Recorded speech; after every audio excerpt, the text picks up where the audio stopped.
Jamie, what life lessons can every believer learn from today's sermon, regardless of whether they're single, married, or even a parent?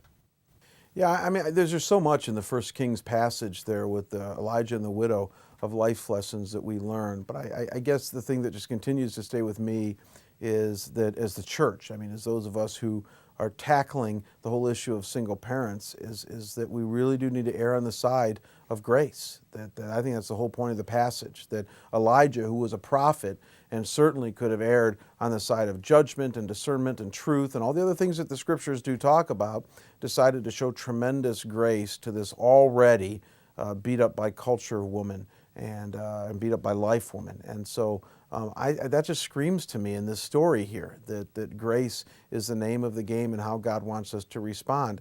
And if one would argue back and say, well, it's just that one story from the Old Testament and you kind of picked and chose that one, I'd point to the whole life of Jesus and how Jesus went all around Palestine and to the most unlikely people showed tremendous grace. Certainly grace always mixed with truth.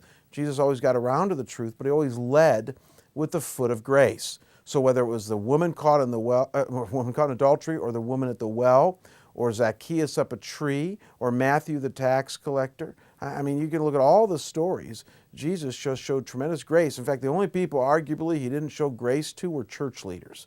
The only people he didn't really show grace to were those that should have known better and were the ones leading the truth of who God is in the New Testament. And those are the ones he had the least patience with. And so I just hope that if anything we walk away with is that we will be the kind of church, the kind of people that continues to overdose on grace when it comes to single parents. And yes, let's guide people in truth and righteousness, holiness, obedience, all of those things, but leading with the foot of grace. Thank you, Jamie.